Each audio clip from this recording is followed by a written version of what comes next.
The male subject normally keeps the gun inside of his vest.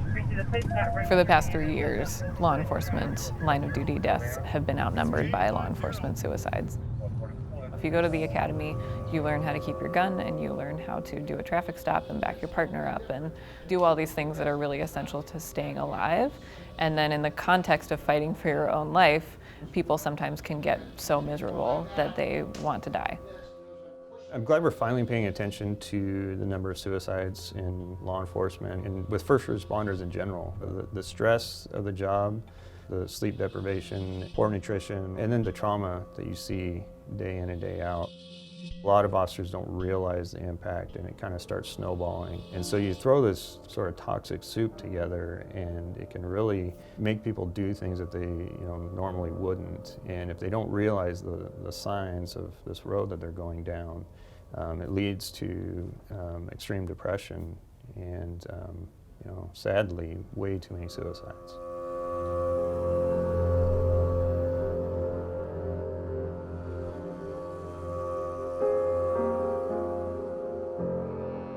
I've been a police officer for about 24 and a half years now. I have a need to be out there problem solving, to be helping somebody, and to just be on the move and looking for something. Within the last 7 days, I've had 2 different calls for a hostage negotiator. We had a pursuit last week that shut down I-5 both directions, and the gentleman that was driving was in some type of crisis situation. You're just hoping and praying that you don't watch somebody take their life. I've seen it, and it messes with you. They make the choice in the end.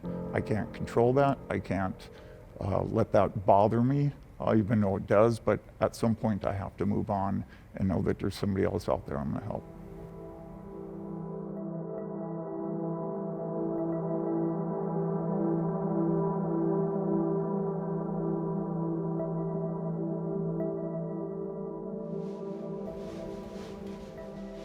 Police officers have the same feelings that anybody else does. We hurt, we see things that we don't want to, remember, but we also have to have a mechanism to understand that the pain that we feel is a normal process that we go through, and we have to understand how we're going to flush that pain out and to, be able to move on to that next call and to help the next person when they need it.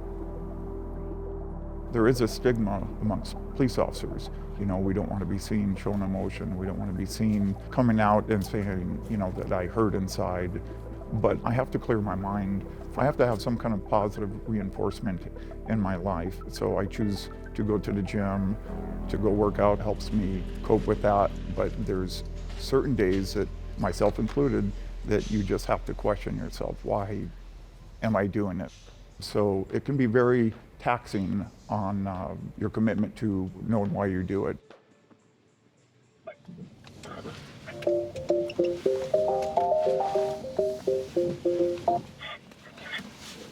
Good morning. Hey, Mark, Jason. Hey, what's up? I'm just pulling in right now to the station. We just turned around. Okay, bye. Yep, bye. Our department is kind of unique. We were formed in 2004, so we're really new, which is kind of unusual for police departments. In 2009, we lost 4 of our officers.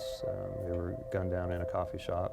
Officials in Parkland, Washington say 4 police officers were shot and killed Sunday. We have no sense of motive. We can tell you that 2 of them were just flat executed, sitting, writing reports. Losing any officer is traumatic, but losing 4 is incredibly painful. But when it's 4 out of 100 officers, that's 4% of our force in one incident. Almost 2 years ago, one of our officers committed suicide. Young officer, wife, kids, everything. That one was real tough on me too. I was called out as a crisis negotiator to his house. Never expected to be in a fellow officer's house, looking at his family, portraits and those kind of things, and have it end that way. Attended the funeral, did all those things, but I had kept it in some little corner in my mind and my emotions and those kind of things. And you know, several months later, I just kind of realized that I had not properly dealt with that, and I had lost it, you know, right on the spot. So that's kind of what started me anyways on this journey of, you know, we've got to do something, because I'm not going to lose another one. I'm just not.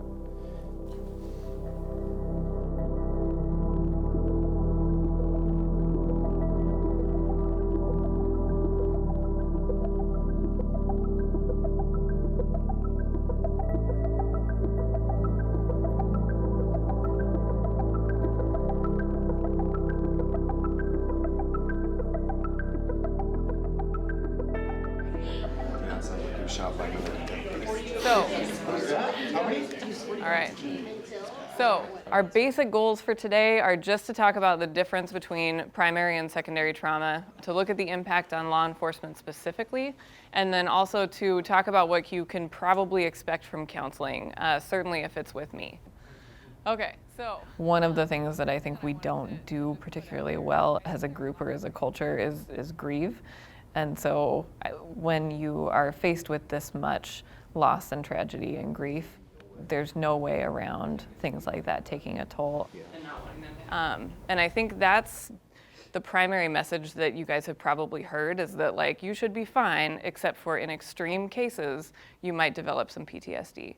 And honestly, I don't know that there is a way to do this career for any real length of time without developing some level of PTSD. My whole caseload for years was just child rape. Those are not fun stories that everybody wants to hear. But I did have this moment where all of a sudden, all of these old rape cases, right? Horrible things that have happened to kids that I really cared about, right? That those would now be in my brain when I'm having a nice day. I don't really want to look at the world that way, right? Like, I don't want to think about child rape when I'm walking through a Starbucks to get a cup of coffee with one of my children or with my partner or whatever. And I think when we start to shut down around stuff like that, that's the stuff that tends to take our lives apart.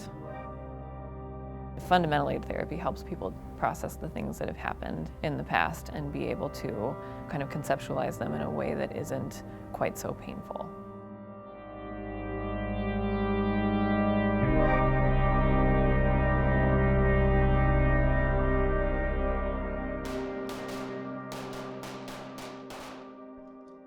Our department goes on about 55,000 calls for service every year. Out of those, officers will use force, any kind of force, 100 times. So the hours and hours that we put in training officers to use defensive tactics is only used 100 times a year total out of 100 officers. But yet, every single day, they're having these negative, traumatic experiences. And in the past, you know, we didn't give them any tools. We just leave them on their own to figure that out.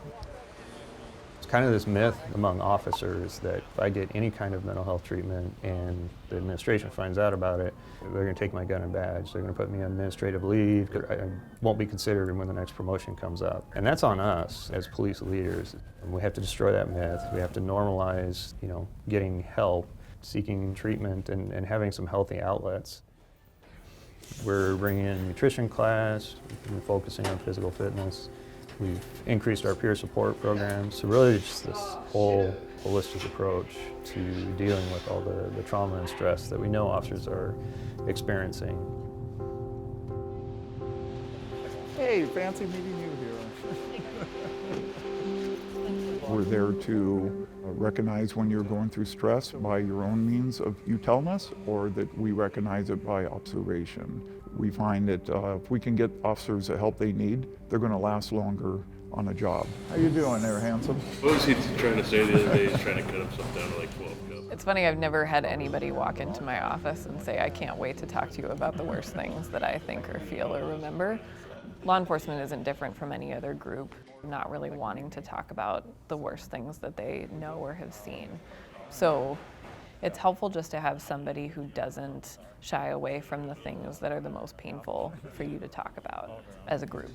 And I think when you have a department that does things like that regularly, it changes the way that people experience trauma. After 25 years, I still enjoy putting on the uniform. I still enjoy going out there and, you know, hopefully making some kind of difference in somebody's life. I can't change the whole world, obviously, but, you know, one call, one life at a time. You have to reaffirm, you know, why you're doing this, your commitment, the pledge that you took or the oath that you took. You have to surround yourself with good people. But I can't lie, I look forward to retirement a lot. And in fact, I think sometimes I think about it too much recently, but it's still a job I love. Hey, babe.